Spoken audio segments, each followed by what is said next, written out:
สวัสดีค่ะนักเรียน วันนี้นะคะเราจะมาเรียนเรื่องความหมายของเลขยกกำลังกันนะคะ ทีนี้เดี๋ยวเราจะมาพูดถึงตัวอย่างการใช้เลขยกกำลังในชีวิตประจำวันกันนะคะนักเรียน อย่างเช่นการแบ่งเซลล์อย่างเงี้ยลูก นักเรียนอาจจะเคยเรียนมาแล้วนะคะในวิชาวิทยาศาสตร์ว่าการแบ่งเซลล์เนี่ยสมมุติว่าตอนแรกนะคะมีแค่เซลล์เดียวนะสมมติมีแค่เซลล์เดียวอย่างนี้นะคะ ทีนี้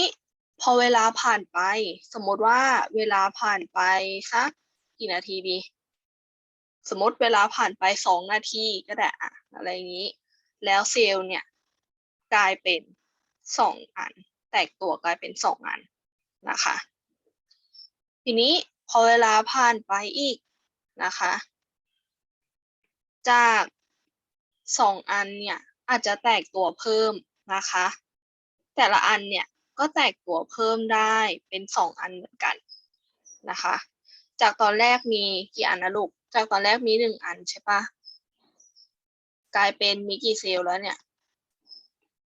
กลายเป็นมี2 เซลล์นะคะ แล้วก็กลายเป็นมี4 เซลล์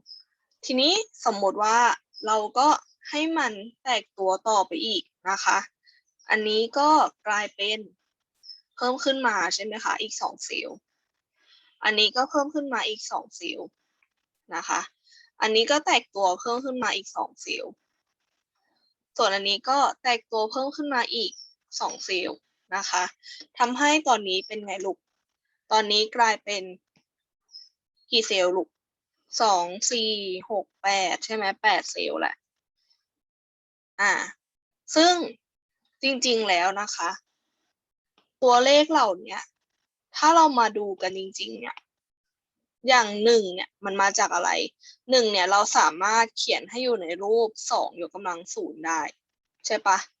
มันเหมือนกับว่าอันนี้มันเป็นครั้งเริ่มต้นอะไรอย่างเงี้ยก็เลยมีการแบ่งตัว0ตัวใช่ไหมคะยกกำลัง0ต่อไปอย่างเลข2เนี่ยมันก็คือ2ยกกำลัง1ใช่ไหมลูก2ยกกำลัง1ก็คือแบ่งตัวครั้งที่1แบ่งตัวครั้งที่1ทำให้ได้เซลล์เพิ่มมาเท่าไหร่คะได้เซลล์เพิ่มมา2 ตัวใช่ไหมคะต่อมาอะไรต่อลูก2ยกกำลัง4 2ยกกำลัง4คืออะไรลูก2ยกกำลัง4ก็คือขออภัยนะคะเอาใหม่นะต่อมา2ยกกำลัง2ใช่ไหมคะก็คือ4โอเคต่อไปอะไรต่อลูกต่อไปก็2ยกกำลัง3ใช่ไหมคะก็คือ8นะคะตัวพวกเลขยกกำลังอันเนี้ยนะคะที่มันชี้กำลังข้างบนนั้นเนี่ยเขาเรียกว่าเลขชี้กำลังนะลูกพวกเนี้ยมันก็คือจำนวนครั้งในการแบ่งตัวใช่ไหมคะว่าเป็นครั้งที่เท่าไหร่ทีนี้เราก็จะมาเรียนนะคะว่าตกลงแล้วเนี่ยความหมายของเลขยกกำลังมันคืออะไรกันแน่นะคะมาดูบทนิยามก่อนบทนิยามเขาบอกว่าถ้า a นะคะแทนจำนวนใดๆและ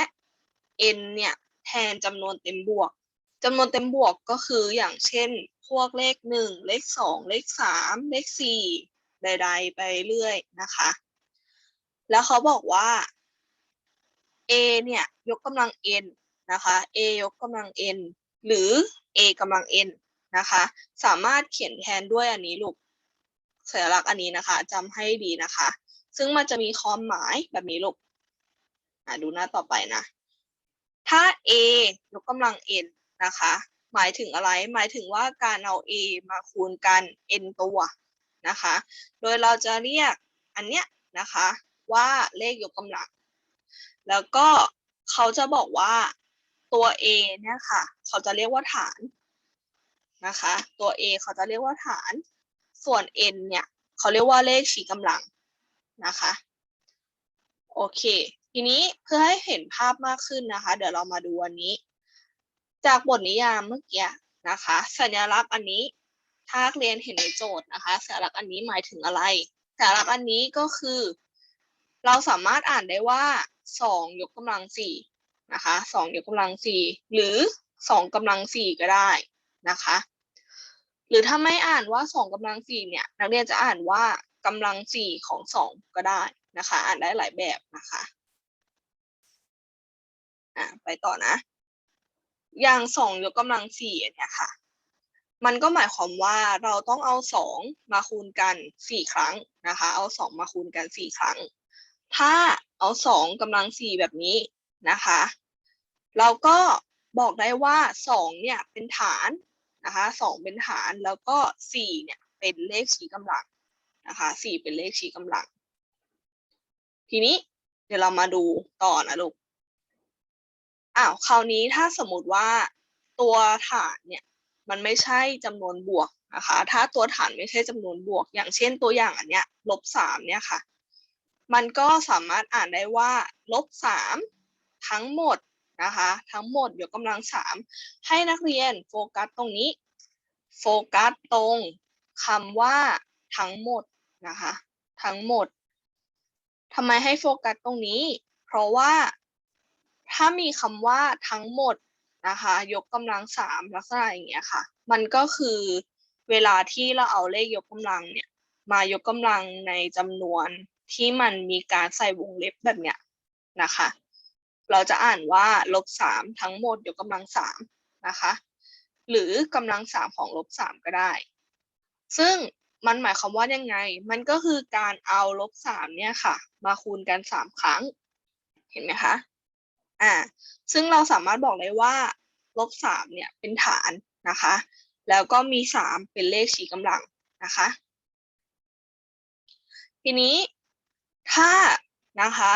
มีจำนวนที่คูณตัวเองซ้ำกันหลายๆตัวนะคะเราสามารถเขียนแทนได้นะคะด้วยเลขยกกำลังอย่างอันนี้เราเอา-3มาคูณกันกี่ตัวลูกดูสิ-3คูณกัน1 2 3 4 5 ตัวใช่ไหมคะแสดงว่าอันเนี้ยเราสามารถเขียนแทนได้ว่า3ยกกำลัง5นะคะ3ยกกำลัง5แล้วถ้าเกิดเอา-3นะคะ-3มาคูณกันกี่ตัวลูกอันนี้1 2 3 4มาคูณกัน4ตัวนะคะเราสามารถเขียนแทนได้ว่า-3นะคะทั้งหมดยกกำลัง4นะคะ-3ทั้งหมดยกกำลัง4ทีนี้ครูอยากให้นักเรียนสังเกตอย่างหนึ่งว่าอันเนี้ยลูกตัวเนี้ยนะคะกับตัวเนี้ยมันต่างกันตรงไหนลูกเวลาเขียนต่างกันยังไงเอ่ยเนี่ยนักเรียนลองดูนะสังเกตดูว่าถ้าเป็นจำนวนบวกอย่างเงี้ยค่ะมันไม่ต้องใส่วงเล็บใช่ไหมแต่ว่าพอเป็นจำนวนลบปุ๊บเนี่ยครูจะต้องใส่วงเล็บให้มันนะคะใส่วงเล็บเพิ่มให้มันแล้วค่อยเอามายกกำลังนะคะโอเคต่อไปนะคะเศษ1/3นะคะมาคูณกัน3ตัวใช่ไหมคะเราสามารถเขียนแทนได้ยังไงลูกก็ใช้หลักการเดิมเลยนะคะก็คือเอาเศษ1/3เนี่ยเป็นฐานใช่ไหมคะแล้วก็ยกกำลัง3นะคะยกกำลัง3โอเคต่อไปนะคะ b คูณกันกี่ตัวลูก1 2 3 4 5 6 7ตัวใช่ไหมคะแสดงว่าฐานเนี่ยก็คือตัวอะไรลูกฐานก็คือตัว b นะคะฐานก็คือตัว b แล้วก็ยกกำลัง7นะคะยกกำลัง7เมื่อกี้ครูข้ามไปอันหนึ่งใช่ไหมคะต่อมาเป็น 0.1 นะคะ 0.1 คูณกันกี่ครั้งลูก1 2 3 4 5 ครั้งใช่ไหมคะดังนั้นเราก็จะได้เป็น 0.1 นะคะทั้งหมดยกกำลัง5นะคะตอนนี้ทีนี้ที่ครูอยากให้นักเรียนสังเกตอีกก็คืออะไรคือพอตรงตัวฐานเนี่ยมันเป็นเศษส่วนนะคะเราก็ต้องมีการใส่วงเล็บให้เหมือนกับเวลาที่เรามีฐานเป็นจำนวนลบใช่ไหมคะถ้าเกิดว่ามีฐานเป็นทศนิยมเราก็ต้องมีการใส่วงเล็บให้เหมือนกันนะคะแล้วก็อีกอย่างหนึ่งก็คือเวลาที่ฐานเนี่ยมันเป็นพวก ตัวที่เป็นพวกตัวอักษรอะไรเงี้ยค่ะเราก็คือไม่ต้องสนใจอะไรนะคะ เราก็ใช้หลักการเดียวกับเวลาเป็นตัวเลขนะคะ คือมีตัวอักษรมาคูณกันกี่ตัวเนี่ยเราก็ยกกำลังเท่านั้นตัวนะคะโอเค ทีนี้นักเรียนมาดูใบความรู้นิดหนึ่งลูกในใบความรู้เนี่ยนะคะ เดี๋ยวเราจะมาดูตัวอย่างนะคะตัวอย่างพวกโจทย์ต่างๆนะโอเคอ่ะมาดูอันแรกลูก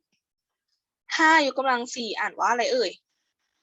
5 ยกกำลัง 4นะคะอ่านว่าก็อันเนี้ยแหละค่ะ5 ยกกำลัง 4นะคะหรือจะอ่านว่า5กำลัง 4ก็ได้นะคะหรืออ่านว่ากำลัง 4ของ5ก็ได้นะคะอันนี้เรียนเปิดดูในใบความรู้ที่ครูแจกให้ประกอบได้นะคะต่อมาเขาบอกว่าอันเนี้ยนะคะมีอะไรเป็นฐานลูกมีเลขอะไรเป็นฐานคะมี5เป็นฐานนะคะและมี4เป็นเลขชี้กำลังนะคะซึ่งเราสามารถแทนได้ว่าการเอา5มาคูณกัน4ครั้งนะคะเอา5มาคูณกัน4ครั้งโอเคข้อต่อมาลูกตัวอย่างที่2นะคะอันนี้นะคะโจทย์ข้อนี้เราสามารถอ่านได้ว่านะคะ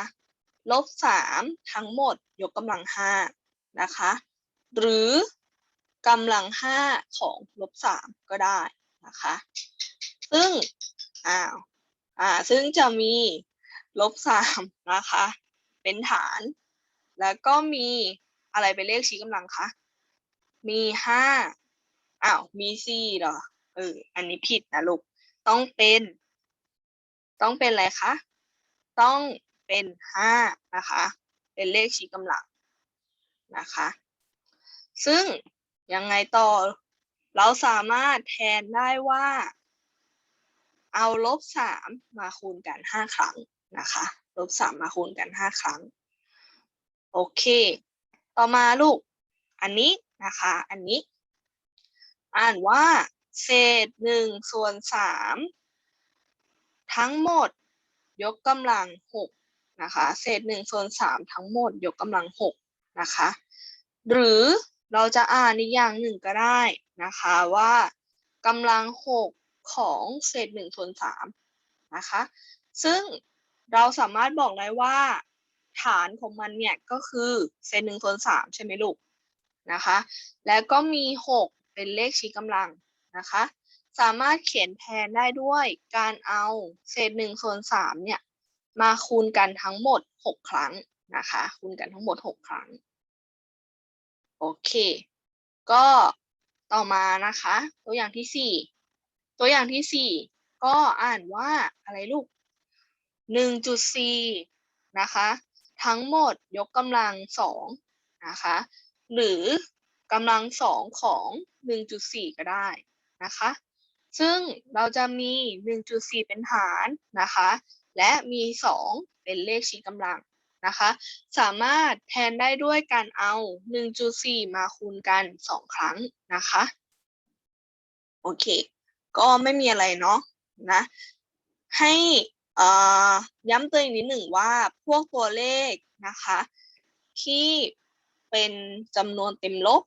นะคะเป็นทศนิยมหรือว่าเป็นเศษส่วนพวกนี้นะคะให้นักเรียนใส่วงเล็บตรงฐานด้วยนะคะเวลาจะยกกำลังนะคะโอเคต่อไปลูกต่อไปดูใบงานที่1นะคะเรื่องความหมายของเลขยกกำลังใบงานนี้นะคะอันนี้ในใบงานนี้นะคะครูจะทำแค่บางข้อนะคะครูทำแค่บางข้อเรามาดูเริ่มต้นที่ข้อ1ก่อนนะคะข้อ1เนี่ยเลขยกกำลังคืออะไรคะอันนี้มันมี3กี่ตัวลูกนักเรียนก็ดูว่าอันนี้มี3 1 2 3 4 5ตัวใช่ไหมคะดังนั้นเราสามารถยกกำลังได้เป็นอันนี้นะคะ3ยกกำลัง5โดยมีฐานนะคะฐานเป็นอะไรลูกฐานก็คือ3 นะคะฐานก็คือ3เลขชี้กำลังคือ5นะคะเลขชี้กำลังคือ5เราสามารถอ่านได้ว่า3ยกกำลัง5นะคะหรือนักเรียนจะตอบอีกแบบก็ได้นะคะว่า3กำลัง5เวลานักเรียนตอบเนี่ยให้นักเรียนเลือกตอบแบบใดแบบหนึ่งนะคะจะตอบว่า3ยกกำลัง5หรือ3กำลัง5ก็ได้นะคะโอเคต่อมาข้อ2ลูกข้อ2เนี่ยมันคือการเอา-1มาคูณกัน3ตัวใช่ไหมคะซึ่งมันจะได้เป็นยังไงคะได้เป็น-1ทั้งหมดยกกำลัง3ใช่ไหมลูกซึ่งฐานเนี่ยจะเป็น3ผิดนะคะ ขออภัยนะคะ ฐานคือ-1นะคะครูก็เบอร์นะเลขชี้กำลังก็ต้องเป็น3ใช่ไหมคะเลขชี้กำลังเป็น3ซึ่งอันเนี้ยมันก็สามารถอ่านได้ว่า-1นะคะทั้งหมดยกกำลัง3นะหรือนักเรียนจะอ่านว่ากำลัง3ของ-1ก็ได้นะคะกำลัง3ของ-1ก็ได้โอเคทีนี้ข้อ3เนี่ยนะคะข้อ3เดี๋ยวให้นักเรียนทำเองนะคะลองทำด้วยตัวเองโอเคนะต่อไปนะคะข้อ4ข้อ5ก็ให้ลองทำด้วยตัวเองนะลูกถ้าทำไม่ได้นักเรียนสามารถไปดูตรงตัวอย่างก่อนหน้านั้นนะคะหรือว่าในใบความรู้ก็ได้นะคะมาดูตรงข้อ6นะคะข้อ6เนี่ยตัวฐานเนี่ยมันดูรูปร่างหน้าตาไม่เหมือนเพื่อนเลยใช่ไหมคะซึ่งจริงๆแล้วเราก็ไม่ต้องไปสนใจอะไรค่ะเรารู้แค่ว่าเนี่ยตัวฐานมันคือ x บวก y ใช่ไหมแล้วเราก็รู้อีกว่ามันมีการเอามาคูณกัน3ตัวใช่ไหมคะดังนั้นมันก็เลยได้เป็น x บวก y ทั้งหมดยกกำลัง3แบบนี้นะคะซึ่งตัวฐานก็คือ x บวก y ใช่ไหมคะแล้วก็มีเลขชี้กำลังคือ3นะคะเราสามารถอ่านได้ว่า x บวก y ทั้งหมดกำลัง3นะคะหรือจะอ่านว่ากำลัง3ของ x บวก y ก็ได้นะคะอ่านได้หลายแบบนะคะนักเรียนเดี๋ยวนักเรียนลอกคำตอบลงไปในใบงานด้วยนะลูกอันนี้นะคะโอเคต่อไปข้อ7ลูก-a นะคะ-a อันนี้เรามาดูว่ามีการคูณกันกี่ครั้งนะคะ1 2 3 4 5 6 7คูณกัน7ครั้งใช่ไหมคะแสดงว่ามันจะได้เป็น a ยกกำลัง-7นะคะโดยมีฐานเป็น-a นะคะฐานเป็น-a แล้วก็เลขชี้กำลังเนี่ยคือ7นะคะเลขชี้กำลังคือ7อ่านได้ว่า-a ทั้งหมดยกกำลัง7นะคะหรือกำลัง7ของ-a ก็ได้นะคะกำลัง7ของ-a ก็ได้โอเคข้อสุดท้ายแล้วลูกไม่ใช่นะคะจำผิดอีกแล้วข้อ8นะคะ a บวก b บวก c นะคะก็เราเห็นว่ามันมีการเอาอันนี้นะคะมาคูณกันมาติดกันใช่ไหมซึ่งจริงๆแล้วเนี่ยการที่มันเอามาเขียนติดกันแบบนี้ค่ะมันก็คือการคูณกันอยู่นะคะจำไว้นะว่าถ้าบางทีครูเอาเขียนอย่างเงี้ยสมมติ2กับ3อย่างเงี้ยมันคือการที่ไม่ค่อยชัดอีกทำไมนะสมมติว่าครูเขียนอย่างนี้นะ2กับ3แบบเนี้ยแสดงว่าครูคูณกันอยู่นะคะมันจะได้เป็น6ใช่ปะหรือครูอาจจะเขียนอย่างนี้ก็ได้2กับ3แบบเนี้ยเขียนจุดตรงกลางเนี่ยมันก็คือหมายถึงการคูณเหมือนกันนะคะแสดงว่าในข้อที่8อันนี้นะคะในข้อที่8อันนี้เนี่ยมันก็จะได้ว่ามันคือการที่เอา a บวก b บวก c มาคูณกัน2ครั้งนะคะทำให้ได้ว่าเลขยกกำลังเนี่ยมันคือ a บวก b บวก c ทั้งหมดยกกำลัง2นะคะฐานคืออะไรฐานก็คือ a บวก b บวก c นะคะ แล้วก็เลขชี้กำลังเนี่ยมันก็คืออะไรลูก2นะคะเราสามารถอ่านได้ว่า a บวก b บวก c ทั้งหมดยกกำลัง2นะคะหรือกำลัง2ของ a บวก b บวก c นะคะโอเคทีนี้ในข้อที่9กับ10เนี่ยเดี๋ยวครูก็เฉลยไปเลยแล้วกันนะลูกนะคะในข้อที่9กับ10ในข้อนี้นะคะอันนี้ครูก็เฉลยมาทีเดียวเลยแล้วกันนะคะอันนี้ก็ทำเหมือนเดิมเลยเราก็นับไปนะคะว่ามันมีกี่ตัวนะคะมันก็คือการเอา 0.01 มาคูณกัน7ครั้งใช่ไหมคะซึ่งเลขชี้กำลังก็จะกลายเป็น7นะคะอ่านได้ว่า 0.01 ทั้งหมดยกกำลัง7นะคะหรืออ่านว่ากำลัง7ของ 0.01 ก็ได้นะคะโอเคทีนี้ข้อ10นะคะข้อ10เนี่ย2ลบ5นะคะมาคูณกัน3ครั้งเราก็จัดการเอามายกกำลัง3เลยนะคะไม่มีอะไรนะลูกก็จะได้เป็น2ลบ5ใช่ไหมคะแล้วก็เลขชี้กำลังเป็น3เราก็อ่านตามเดิมเลยนะคะเหมือนข้อที่แบบเป็นตัวแปรพวก x ลบ y x บวก y อะไรเงี้ยเหมือนกันนะคะก็เขียนเลยว่า2ลบ5ทั้งหมดยกกำลัง3หรือกำลัง3ของ2ลบ5นะคะซึ่งบางทีเนี่ยสมมุติว่านักเรียนไม่อยากเป็น2ลบ5เนี่ยเราก็อาจจะจัดการลบกันให้เรียบร้อยก่อนก็ได้นะคะซึ่ง2ลบ5เนี่ยมันจะได้เท่าไหร่นะมันจะได้เป็น-3นะคะมันคือเอา2บวกกับ-5ใช่ปะที่เราเรียนไปครั้งที่แล้วนะคะมันก็คือได้-3ถูกไหมมันถ้าสมมติว่าเราทำการลบกันให้เรียบร้อยก่อนเนี่ยมันก็ได้เป็น-3ทั้งหมดยกกำลัง3นะคะแบบนี้ก็ได้นะคะโอเคทีนี้มาดูสรุปนิดนึงสรุปว่าเลขยกกำลังเนี่ยนะคะมันก็คือการเอา a เนี่ย a คือตัวฐานนะคะมาคูณกันทั้งหมด n ตัวมาคูณกันทั้งหมด n ตัวนะคะโดยที่ a เป็นฐานและ n เป็นเลขชี้กำลังนะคะสำหรับงานนะคะก็เดี๋ยวให้ส่งมาในแชทส่วนตัวครูก็ได้นะคะกับ3ข้อที่เหลือนะคะให้นักเรียนถ่ายใบงานอันนี้มานะคะใบงานเรื่องความหมายของเลขยกกำลังแล้วก็ส่งครูนะคะโอเค